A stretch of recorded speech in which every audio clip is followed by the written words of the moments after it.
Good morning, everyone. Well, we're outside this morning. It's a lovely day. It looks like it might rain. No, it's not at all. I don't know what the weather's going to be like now when you eventually see this.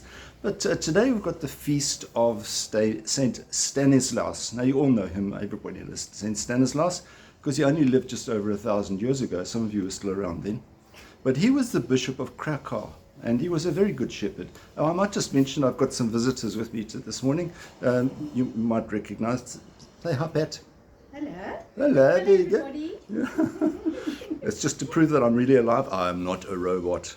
Okay, so so Saint Stanislaus, he was a very good bishop, cared for the people and very concerned for them. But King Boleslaw, who was the king obviously at the time, didn't like the criticism criticism that Saint Stanislaus had of him.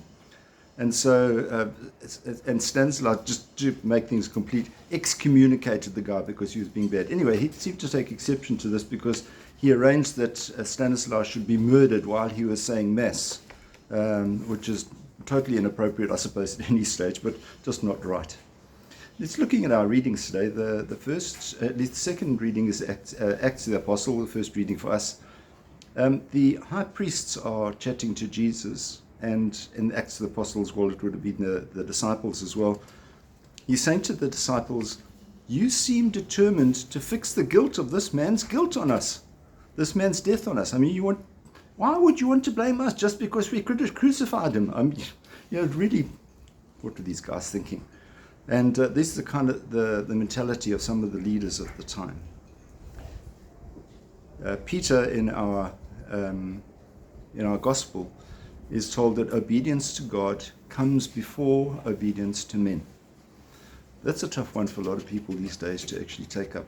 That obedience to God it comes before obedience to men, because how many people find every reason to do things or every excuse to do things when they really should be focusing their attention on God?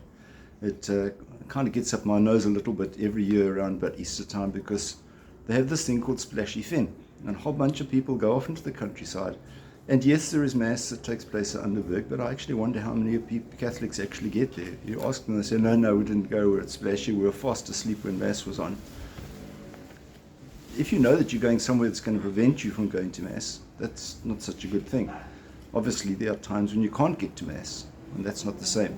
But when you make a decision, then you are actually putting man's needs ahead of God's. Let's try to clean that one up if we can, if there's somebody in our lives who is affected like that. Have a wonderful day, and you keep safe. Say bye, everyone. Bye. Bye.